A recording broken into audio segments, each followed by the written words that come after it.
Hello everyone, welcome back to the class. आज की हमारी क्लास ईडियम्स और फ्रेजेस की है। वैसे तो अब तक मैंने अपने चैनल पर 11 से 12 क्लासेस करा दी हैं ईडियम्स और फ्रेजेस की, लेकिन इस सीरीज़ की हमारी 4th क्लास है, वो किसी वजह से मेरे को डिसकंटिन्यू करनी पड़ी। अपनी जो पुरानी सीरीज़ थी उसके पीछे रीज़न ये था कि मैं उसमें आपको ईडियम और फ्रेजेस का डायरेक्ट मीनिंग समझा रही थी। फिर मेरे को रियलाइज़ हुआ कि क्यों ना जिस पैटर्न पर आपके क्वेश्चंस आते हैं एमसीक्यूज पैटर्न पर, उसके साथ अगर आपको प्रैक्टिस कराई जाए तो आपकी ज़्यादा अच्छी प्रैक्टिस होगी। तो उस हिसाब से ये 4th क्लास है। ये मेरा चैनल है, टेलीग्राम चैनल। इसके ऊपर आपको सारे ही क्वेश्चंस, पीडीएफ्स वगैरह, हैंड रिटन नोट सब कुछ मिल जाएंगे विद आंसर्स एंड एक्सप्लेनेशंस। तो without wasting our time, let's get started with our question number 1, that is after the company lost the contract all their expansion plans went to the winds.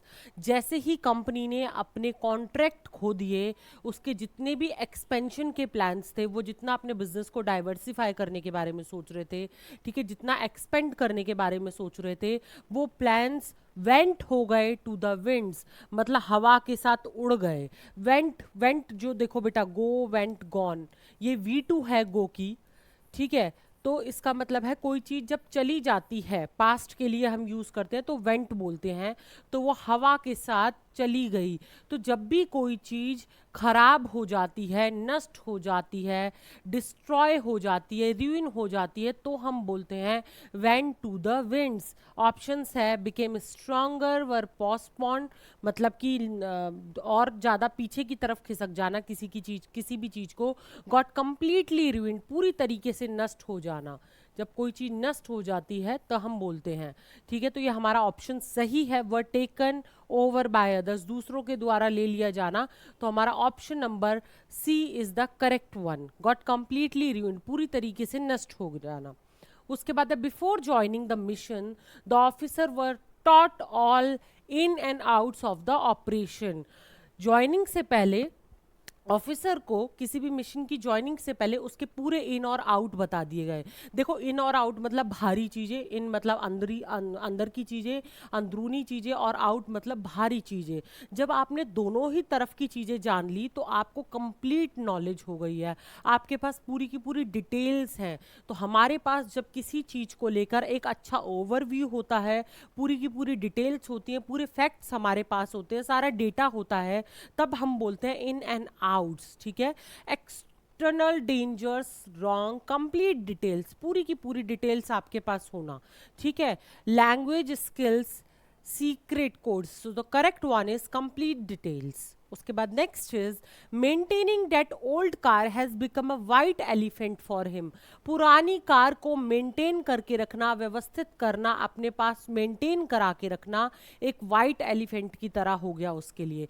White elephant का मतलब होता है कि वो colour में सिर्फ white है, otherwise उसका कोई एक्स्ट्रा बेनिफिट नहीं है, लेकिन वो सेंसिटिव इन नेचर होता है, साथ ही साथ वो ज़्यादा खाता है। तो उसको जो वाइट हाथी होता है, जो सफ़ेद हाथी होता है, उसे मेंटेन करना थोड़ा मुश्किल होता है।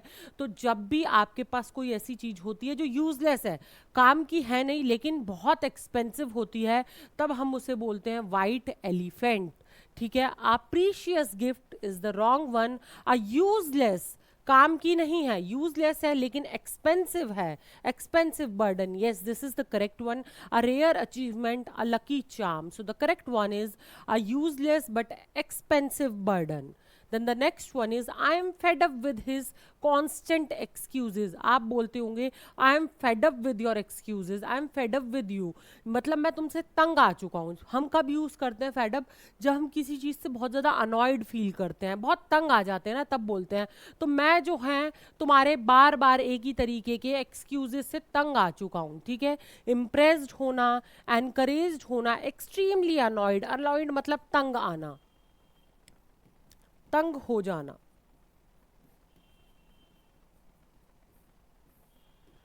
Confused is wrong. So the extremely annoyed option is the correct one. Then the next is she is in the good books of her teacher.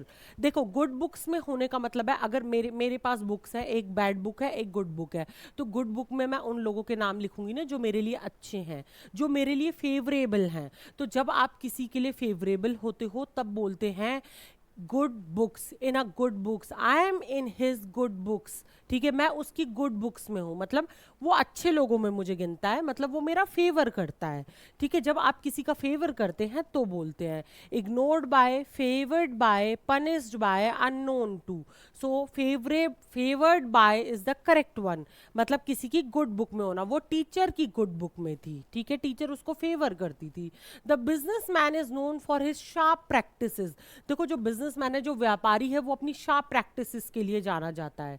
ठीक है, तो शार्प प्रैक्टिसेस का हमेशा याद रखिएगा। शार्प, देखो कोई भी चीज, पेंसिल शार्प है या आप नाइफ को शार्प कर रहे हो, किसी भी चीज को शार्प करने पे वो नुकीली हो जाती है, वो धारदार हो जाती है, तो वो नुकसान पहुंचाती है। आप इससे याद रखिए, शार्प प्रैक्टिसेस का मतलब होता है बहुत ही चालाकी भरी प्रैक्टिसेस। जब कोई इंसान डिसऑनेस्ट है आपके साथ, ऑनेस्ट का बिल्कुल अपोजिट होता है, जब आपके साथ वो डिसऑनेस्ट है और बहुत क्लेवर है, बहुत तेज है, जैसे आप किसी को बोलते हैं ना ये तो बहुत तेज है, तो मतलब वो शार्प प्रैक्टिसेस यूज करता है, वो चालाकियां चलता है, वो डिसऑनेस्ट है, तब हम बोलते हैं शार्प प्रैक्टिसेस। तो बिजनेसमैन वो अपनी शार्प प्रैक्टिसेस के लिए जाना जाता है, मतलब एक तो डिसऑनेस्टी के लिए जाना जाता है, और वो जिस तरीके का चालाक है ना, जिस तरीके की चालें चलता है, कितना क्लेवर है, उसके लिए जाना जाता है।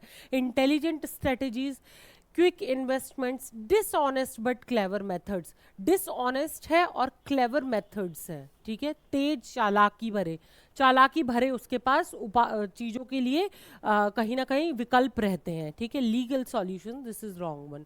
सो the correct one is dishonest but clever methods. Then the next is the children were in high spirits after the announcement of vacation. जैसे ही वैकेशन की बात हो गई, जो बच्चे थे वो हाई स्पिरिट में आ गए। देखो हाई स्पिरिट तब हम यूज करते हैं जब कोई बहुत ज्यादा जॉयस फील करता है, कोई बहुत ज्यादा एंथुसियास्टिक फील करता है, बहुत ज्यादा आनंदित फील करता है, बहुत ज़्यादा खुशी में हो जाता है, तब हम बोलते हैं ये तो अपनी हाई स्पिरिट के अंदर है। ठीक है, रेस्टलेस रॉन्ग, वेरी जॉयफुल, बहुत ज़्यादा आनंदित होना। ठीक है, nervous confuse, so the correct one is very joyful. He began to shake in his shoes when the judge questioned him. जैसे ही जज ने उससे क्वेश्चन किया तो वो अपने शूज के अंदर थरथराने लगा। देखो शेक का मतलब है थरथराना, कांपना। ठीक है, और इन हिज शूज, देखो जब कोई घबराहट वाली बात आती है, जब कोई डर वाली सिचुएशन आती है, तो सबसे पहले जब हम कांपने लगते हैं तो हमारे पैर कांपने लगते हैं, इसीलिए शूज बोला जा रहा है। शूज का मतलब है अपने पैरों से शुरुआत होना कांपने की। तो जब भी आप जो है ट्रेम्बल्ड होते हैं, आप जो है कहीं ना कहीं थरथरा रहे होते हैं, घबराए हुए होते हैं, तब हम इस ईडियम को और फ्रेज को यूज करते हैं। That is shake in his shoes. Felt sleepy, मतलब कि नींद आ रही है, सुस्त है, नहीं। Was confident, trembled with fear, trembled मतलब थरथराना या कपकपाना, किसके साथ, डर से कपकपाना। बिगेम एंग्री मतलब कि गुस्सा हो जाना। So the correct one is trembled, मतलब थरथराना या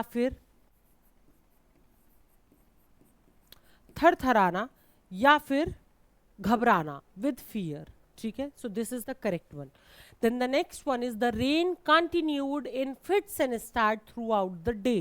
Fits and start मतलब fits बेटा बोलते हैं किसी को दौरे आए, हंस रहा है, फिर रोने लग गया, फिर कुछ कर रहा है, फिर कुछ खड़ा हो गया, फिर चलने लग गया, फिर हंसने लग गया। तो मतलब कितना इर्रेगुलर पैटर्न है ना, जिसको भी दौरे आते हैं। कभी हंसेगा तो हंसता चला जाएगा, फिर रोने लग जाएगा तो बहुत देर तक रोता रहेगा, फिर कुछ खाने लग जाएगा तो खाता चला जाएगा। तो क्या है, इर्रेगुलर पैटर्न होता है। ठीक है, फिट्स आ रहे हैं और स्टार्ट कर दे रहा है। तो जब भी कोई इर्रेगुलरिटी को दर्शाता है तो वो बोलता है फिट्स एंड स्टार्ट। हैवीली मतलब बहुत भारीपन, स्लोली धीरे से, इर्रेगुलरली, इर्रेगुलर मतलब कोई चीज जब अपने पैटर्न में इर्रेगुलर हो जाती है तब उसे बोलते हैं fits and start, not at all. So irregularly is the correct option. मैं जल्दी जल्दी इसलिए पढ़ा रही हूं ताकि आपको कम से कम समय के अंदर बहुत ज्यादा कुछ सीखने को मिले। विदाउट वेस्टिंग टाइम मैं फटाफट करा रही हूँ, ताकि अगर आप ईडियम्स और फ्रेजेस को 15 मिनट 20 मिनट देंगे दिन के, तो आपका कम से कम 30 ईडियम्स और फ्रेजेस एक दिन के हो जाएं, तो आपकी अच्छी तैयारी होती चली जाएगी। इसलिए मैं फटाफट कराने पर बिलीव रखती हूँ। He had a close shave while crossing the busy road. Busy road को मतलब, बिजी रोड मतलब ऐसा नहीं है कि वो बिजी है, कुछ कर रही है। देखो बिजी रोड कब यूज करते हैं, जब बहुत ज्यादा गाड़ियां चल रही हैं। जैसे बिजी पोर्ट होता है, बोलते हैं बिजी पोर्ट है वो तो, कोई बंदरगाह है, उसके ऊपर बहुत सारे शिप्स आते हैं जाते हैं, ठीक है, सामान भरते हैं, कुछ ना कुछ उस पर चलता रहता है, तो उसे बिजी पोर्ट बोलने लग जाते हैं, ठीक है। कोई भी चीज बिजी होने का, जब कोई क्या कहते हैं, इन नॉन लिविंग थिंग है, उसे जब हम बिजी बोलते हैं तो उसका मतलब ये होता है कि उसके ऊपर बहुत ज्यादा आवाजाही है, मतलब बहुत ज्यादा लोगों का आना जाना है। तो जब बिजी रोड बोला जाता है, इसका मतलब है बहुत ज्यादा बसेस, गाड़ियां, कुछ ना कुछ उसके ऊपर चलता रहता है, ठीक है। तो बिजी रोड को क्रॉस करते में उसके साथ क्या हुआ, क्लोज शेव हुआ। क्लोज शेव मतलब आप समझिए कि आप शेव कर रहे हैं, अगर आप शेव करते हैं तो कितना बारीकी बारीकी से आप बचते होंगे अपनी स्किन पे कट लगने से। तो क्लोज शेव हम तब यूज करते हैं जब हम बहुत पतले से या फिर बहुत बारीकी से, जैसे बोलते हैं ना बाल बाल बचना, छोटी छोटी चीजों से बचते हुए निकलते हैं, नैरो स्केप करते हैं, छोटी छोटी चीजों से बचते हुए निकलना, बाल बाल बचने को कहते हैं close shave. Hurt his hand wrong, narrow escape from danger, बाल बाल बचना, पतली सी गली से होते हुए निकल जाना, नैरो स्केप कर जाना किसी भी डेंजर से, किसी भी खतरे से। Got insulted wrong, made a mistake wrong, so the correct one is narrow escape from danger.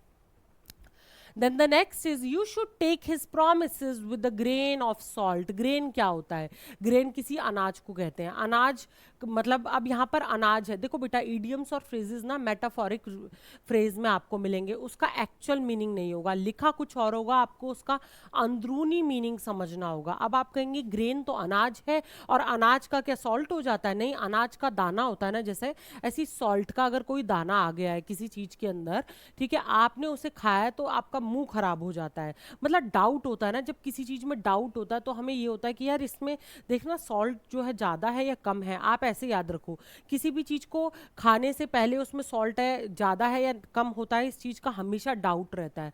तो जब भी आप किसी सिचुएशन में डाउट कर रहे हैं तो समझ जाइए वहां पर हम यूज करते हैं with a grain of salt, जब किसी चीज पर डाउट होता है, ठीक है। बिलीव देम फुली, पूरी तरीके से उस पर विश्वास करना नहीं। डाउट देयर ट्रुथ, उनकी सच्चाई पर डाउट होना, किसी चीज पर डाउट होना, सच्चाई पर डाउट होना, सिचुएशन पर डाउट होना, तो हम बोलते हैं with a grain of salt. Appreciate them, spread them to others, so the correct one is doubt their truth. Then the next is after the failure, fail हो जाने के बाद he had no option but to accept the blame and eat humble pie. देखो, fail हो जाने के बाद उसके पास कोई ऑप्शन नहीं था, सिर्फ हम्बल पाए खाना ही उसके पास एक ऑप्शन बचता है। ये पुराने ज़माने से बोला जाता है, ये जो इसका ओरिजिन है इस फ्रेज का, ये बहुत पुराना है। पहले ज़माने में क्या होता था कि जैसे कोई कुछ नॉनवेज कुक करा जाता था तो जो उसका बेकार बेकार पार्ट होता था वो गरीबों को दे दिया जाता था खाने के लिए, और जो अच्छा होता था वो अमीरों को मिलता था, ठीक है। तो उस वो जो टुकड़ा होता था उसे अम्बल पाए कहा जाता था, ठीक है, अम्बल पाए। तो देखो, जो गरीब है, जो बेचारा ऑलरेडी ही आपके आगे नतमस्तक है या फिर झुका हुआ है, आपसे ऑलरेडी इस स्टेज पे है कि हमें माफ़ कर दीजिए, इस तरीके से आप सिंबलाइज कर सकते हैं ना कि जो बेचारा गरीब है वो एक्सेप्ट कर रहा है कि ठीक है जो है हमें वो दे दीजिए। तो ये हम अम्बल पाए धीरे धीरे धीरे धीरे बनते बनते हम्बल पाए बन गया, ठीक है। तो अब हम इसे बोलने लग जाते हैं हम्बल पाए। तो जो इंसान बिल्कुल अपनी चीज़ों को एक्सेप्ट कर ले, माफी मांग ले, अपनी गलतियों को फट से मान जाता है, उसे हम्बल पाए कहने लग जाते हैं, ईट हम्बल पाए, ठीक है। तो जो इंसान अपनी गलती फट से मान ले उसे कहने लग जाते हैं eat humble pie. Feel proud wrong, argue strongly wrong, apologise and admit mistake, मतलब अपोलोजाइज करने का मतलब है माफी मांगना, मानना हाँ मेरी गलती है, एंड एडमिट मिस्टेक, ठीक है, अवॉइड रिस्पॉन्सिबिलिटी। तो correct one is apologize and admit mistake. Then the next one is the lawyer tried hard to defend him but the judge still gave the devil his due. lawyer ने बहुत कोशिश करी उसे बचाने की, लेकिन जज ने क्या किया, उसको gave the devil his due.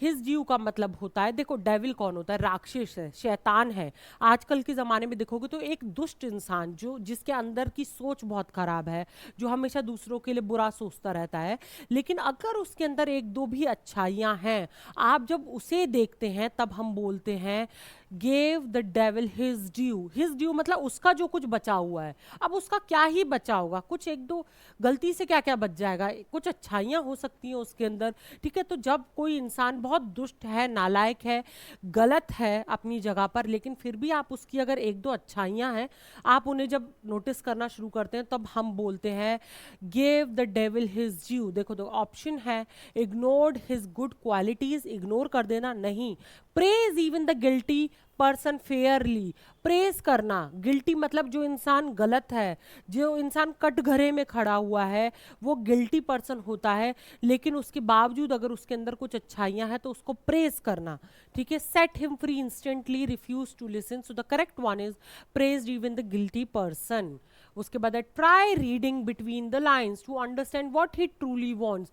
Try reading between the lines का मतलब होता है, मैं जैसे आपसे कह रही हूँ देखो ये मैंने यहाँ कुछ लिखा है, इसको पढ़ो, इसको पढ़ो, आप कुछ और पढ़ने लगे, अरे इसको पढ़ो, ध्यान से पढ़ो। तो जब हम क्या बोल रहे हैं, अरे लाइंस के बीच में पढ़ो, मतलब ध्यान देने के लिए कह रहे हैं, ध्यान देने के लिए बोल रहे हैं। तो आप ऐसा समझिए कि कुछ सीक्रेट्स बीच में लिखी हैं, उनको डिकोड कीजिए, कुछ हिडन ट्रुथ्स हैं, कुछ हिडन सीक्रेट्स हैं, उन्हें ध्यान से पढ़ो, तब तो कुछ मिलेगा।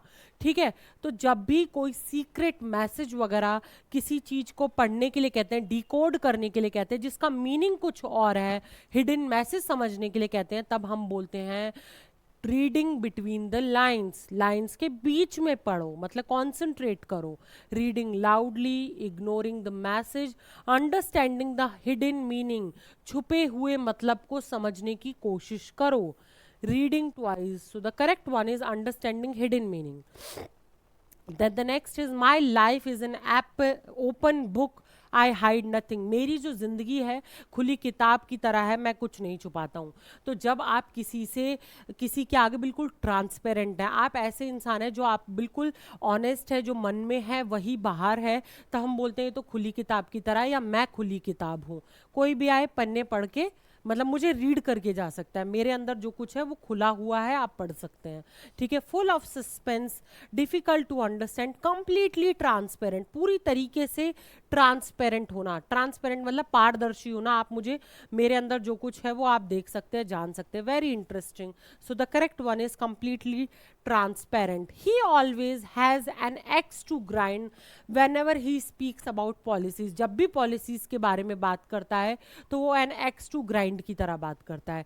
एक्स टू ग्राइंड, एक्स क्या है, कुल्हाड़ी होती है। ठीक है, अब आप कहेंगे कुल्हाड़ी को कौन ग्राइंड करता है, देखो ये ईडियम्स है, मैंने फिर क्या बोला, इनमें मेटाफोरिक रीजंस होते हैं, मतलब मेटाफोरिक फैक्ट्स होते हैं, बहुत कुछ कहने की कोशिश करते हैं, हमें वो जानना चाहिए। ठीक है, अब एक्स टू ग्राइंड का मतलब क्या है कि ग्राइंड करो मतलब कि आगे उसे शार्प करो। तो आप ऐसा समझ सकते हैं इसे एक स्टोरी की तरह, एक आपका दोस्त आया, उसके मन में यह है कि ये मेरी कुल्हाड़ी है, मैं इस पर धार लगवा लेता हूँ इससे, लेकिन कैसे लगवाऊं, मैं इससे बोलता हूँ चल मैं तुझे धार लगाना सिखाता हूँ, तो बोलता है इसको ऐसे घिसता जा घिसता जा। वो एक्चुअल में क्या कर रहा है, चालाकियां चल रहा है, वो सेल्फिश है, वो मतलबी है, वो एक्चुअल में आया तो है अपनी कुल्हाड़ी पर धार लगवाने, लेकिन लगवा आपसे रहा है। तो जब भी कोई सेल्फिश इंसान होता है ना, अपने स्वार्थी होता है, अपने मतलब से कोई काम कराना जानता है, तब हम उसे बोलते हैं an axe to grind. Honest opinions wrong, selfish motive, जब किसी का भी स्वार्थी मोटिव होता है ना, कोई स्वार्थ भाव से आपके पास आया, तब हम उसे बोलते हैं। A lack of knowledge, friendly advice, so the correct one is selfish motive. उसके बाद नेक्स्ट है stop blowing your own trumpet in front of everyone. ये मैंने कई बार कराया है। ब्लोइंग योर ऑन ट्रम्पेट का मतलब होता है अपनी बीन बजाना, अपनी बीन बजाते रहते हो। अपनी बीन कौन बजाता है, जब हम बोलते हैं ना ये तो मुंह मियां मिट्ठू है, मतलब अपनी तारीफों में लगा रहता है, तो बोलते हैं blowing on trumpet, your own trumpet, मतलब ट्रम्पेट बजा रहे हो ना, ट्रम्पेट बजा रहे हो। आस्किंग फॉर हेल्प, किसी की मदद लेना नहीं। प्रेजिंग योर सेल्फ, अपनी ही तारीफ करना। क्रिएटिंग प्रॉब्लम, सिंगिंग लाउडली, बहुत तेज गाना गाना नहीं। सो the correct one is praising your self, अपनी ही तारीफ करना। डोंट एक्ट स्टैंड ऑफिश, ठीक है, मतलब कि आप स्टैंड हो जाते हो, स्टैंड ऑफ, देखो ये कैसे बना है, स्टैंड ऑफ, स्टैंड का मतलब आप कैसे खड़े हो, ऑफ होके खड़े हो। ऑफ होना मतलब कि आप बहुत दूर खड़े हो। जब कोई इंसान बहुत अलग थलग रहता है ना, हर समय रूखा व्यवहार करता है, दूसरों से दूर दूर कटा कटा रहता है, तब हम उसे बोलते हैं स्टैंड ऑफिश।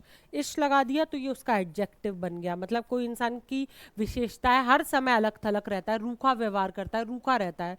तो स्टैंड ऑफिश विद योर टीममेट्स, अपने टीममेट्स के साथ, अपने जो सहपाठी हैं उनके साथ प्लीज स्टैंड ऑफिश मत करो। मतलब कि हर समय अलग थलग मत रहा करो। अनअप्रोचेबल मत रहो कि आपसे कोई बात ही ना कर पाए, ठीक है।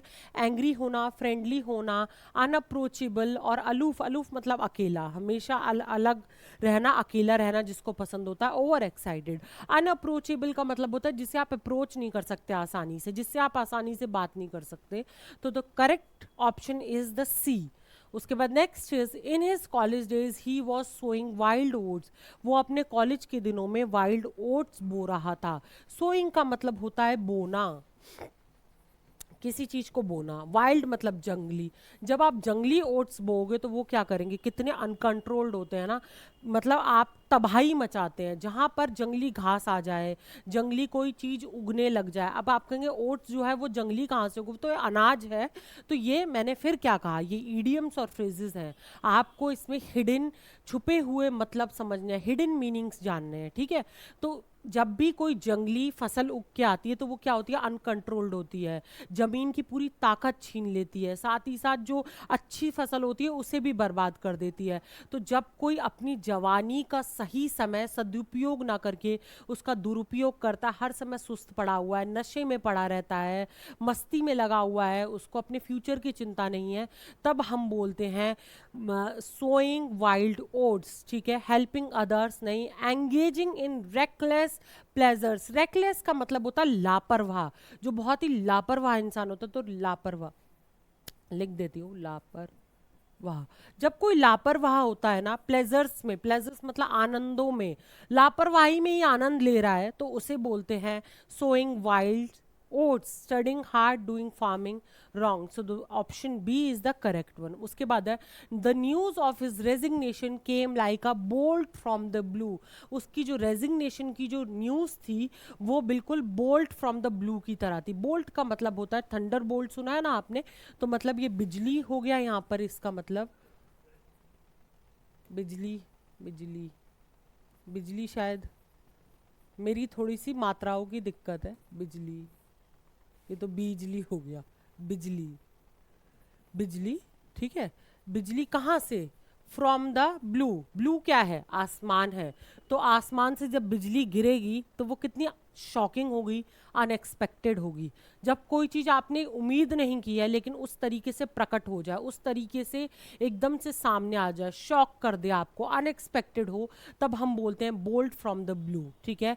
वेरी फनी नहीं, सडन एंड शॉकिंग, अचानक से होना और शॉक कर देना। उसकी रेजिग्नेशन मतलब किसी को बिलीव नहीं था वो रिजाइन कर देगा, तो सडन है और शॉकिंग है। स्लोइंग, एक्सपेक्टेड नहीं, ठीक है। Already known wrong. So the correct one is sudden and shocking, अचानक से और शॉक कर देना, ठीक है, किसी को उसमें डाल देना, मतलब शॉक में डाल देना, ठीक है। The player is on the verge of क्यूटिंग the team, बिल्कुल खड़े हुए हैं। जब कोई सिचुएशन बिल्कुल ऐसी हो ना कि बस एक स्टेप लेते ही हो जाएगी कोई चीज, तो बोलते हैं ऑन द वर्ज, मतलब बिल्कुल किनारे पर होना किसी भी सिचुएशन में, कि मतलब नेक्स्ट स्टेप मेरा हो ही जाएगा, वो बिल्कुल कोई चीज होने ही वाली हो। तो जो प्लेयर्स थे वो ऑन द वर्ज थे क्यूटिंग द टीम, मतलब टीम को क्यूट करने ही वाले हैं, ठीक है। कंप्लीटली अगेंस्ट नहीं, almost about to do something, कोई चीज होने ही वाली हो, तब हम बोलते हैं ऑन द वर्ज, मतलब बिल्कुल किनारे पर होना। Proud of, confident in. So the correct one is almost about to do something. उसके बाद नेक्स्ट है don't bring up his failed business, it is a sore point with him. सोर का मतलब सूजना भी होता है, दर्द, दुख, इसको भी कहेंगे, ठीक है। मतलब बोलते हैं ना दुखती नस पर हाथ रखना, ये बिल्कुल उस तरीके से कि उसके बिजनेस की बात मत करो, उसके फेल्ड बिजनेस की बात मत करो। ब्रिंग का मतलब है कि लेके नहीं आना, वैसे तो ब्रिंग का मतलब होता है किसी चीज को लेके आना, लेकिन इसका मतलब है कि इस चीज को बीच में मत लेके आओ, बार बार अपनी बातों में उसके बिजनेस के बारे में बात मत करो, क्योंकि वो उसके लिए सोर पॉइंट जैसा है, मतलब उसे कष्ट देता है, उसे दर्द देता है, वो उसकी दुखती हुई नर्व्स है। ठीक है, सोर मतलब वैसे तो सूजन भी होती है, ठीक है, लेकिन यहाँ दर्द है। समथिंग फनी, समथिंग पेनफुल, कोई चीज बहुत दर्दनाक हो आपके लिए, something exciting, something unknown, so the correct one is something painful. उसके बाद नेक्स्ट है almost after losing everything he still rose like a phoenix from the ashes. देखो फिनिक्स एक पक्षी है, ठीक है, पक्षी को कहते हैं। रोज यहाँ पर वो रोज नहीं है, मैं अभी बताऊंगी उसका मतलब क्या होता है। फ्रॉम द एशेज, एशेज मतलब होता है राख, ठीक है, राख। तो ये एक इमेजिनरी सिचुएशन समझिए कि पहले ऐसे बोला जाता था कि जब कोई इंसान बहुत ही ज़्यादा असफल हो चुका है, बहुत दुख में है, लेकिन वो अपनी पूरी हिम्मत के साथ दोबारा से खड़ा हो जाए, फिर से कुछ करने लग जाए, तब हम बोलते हैं rose like a phoenix from the ashes. Phoenix एक ऐसा पक्षी था जिसे ऐसा बोला जाता था कि इमेजिनरी सिचुएशन है कि जब वो अपने अंत में होता था तो अपनी आग से खुद को जला लेता था, और वो जो राख होती थी उससे एक नया फिनिक्स जन्म लेता था। तो मतलब क्या हुआ कि अपने आप को जला दिया किसी इंसान ने, राख बन गया, लेकिन फिर उससे नए पक्षी का जन्म हुआ। तो ये क्या कहा जाता है, रोज का मतलब है खिलना नहीं, मतलब सॉरी, रोज का मतलब वो गुलाब वाला रोज नहीं है, लेकिन उग के आना, रोज करना, ठीक है, अपने आप को लेके आना। तो जब भी कोई इंसान दोबारा से स्ट्रांगली वापस खड़ा हो जाता है हिम्मत बांध के, तो उसे कहा जाता है rose like a phoenix from the ashes. राख में से दोबारा से एक नया फिनिक्स ने जन्म ले लिया, ठीक है। State depressed wrong, recovered strongly. देखो रिकवर आप कब होगे, जब आप कहीं ना कहीं किसी मुसीबत में थे तो आपने रिकवर किया। तो रिकवर कैसे किया, बहुत ही हिम्मत के साथ, ठीक है। Blamed others, quit completely, so the correct one is recovered strongly. Then the next is she managed to keep the matter under wrap। देखो under wrap ऐसे बोलते हैं ना कि आप रोटी जो है रैप कर दो मम्मा, ठीक है, आप मेरी रोटी या खाना रैप कर दो, तो मतलब उसे कवर कर दो, ठीक है। तो जब भी कोई चीज हम सीक्रेट वगैरह कवर करके रखते हैं तब हम उसे बोलते हैं अंडर व्रैप्स, ठीक है। मेक इट पब्लिक, पब्लिक कर देना, किसी चीज को बाहर लेके आ जाना। कवर इट फिजिकली, अब देखो बेटा यहाँ पर लिखा है कवर इट फिजिकली, यहाँ लिखा है कीप इट सीक्रेट। आप बोलेंगे मैम अभी तो आपने कवर करने के लिए बोला, लेकिन यहाँ पर फिजिकली कवर कर रहे हैं। भाई इडियम्स और फ्रेजेस का मतलब है हिडन मीनिंग्स जानना, अंदरूनी मीनिंग जानना, गहरे मीनिंग जानना, डीप मीनिंग्स जानना। तो कीप इट सीक्रेट मतलब किसी चीज को छुपा के रखने को बोलते हैं अंडर द रैप, ठीक है। तो this is the correct one, not this one. Cover it physically is the wrong answer. Keep it secret, छुपा के रखना, ठीक है। She manage to keep the matter under wraps, मतलब कि वो किसी भी तरीके से बातों को छुपा के रखा, उसने उस मैटर को छुपा के रखा, ठीक है। फॉरगेट इट कंप्लीटली, ये नहीं होगा। So the correct one is keep it secret. Then the next is the soldier died in harness while serving the nation. देखो जब कोई मर जाता है, डाइड इन हार्नेस का मतलब है अपने ही पद पर रहते हुए जब कोई इंसान शहीद हो जाता है या फिर अपनी रिस्पॉन्सिबिलिटीज को निभाते निभाते वो मर जाता है, तब हम बोलते हैं died in harness.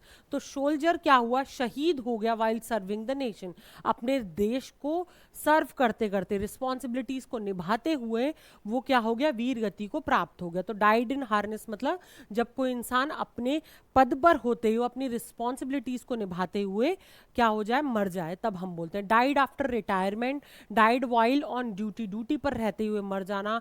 Died of illness मतलब बीमारी के कारण। डाइड सीक्रेटली, तो इसमें B option is the correct one. उसके बाद है he is just a fair weather friend. Fair weather, देखो हम मौसम को बोलते हैं ना यार बदलना जाना मौसम की तरह, ऐसा एक गाना भी है। तो क्या है, मौसम को हम किससे सिंबलाइज करते हैं, अपनी जिंदगी के सुख और और दुख से। अच्छे मौसम है तो मतलब क्या है, फेयर मौसम है तो हमारे अच्छे दिन चल रहे हैं, बेकार मौसम है तो बेकार दिन चल रहे हैं।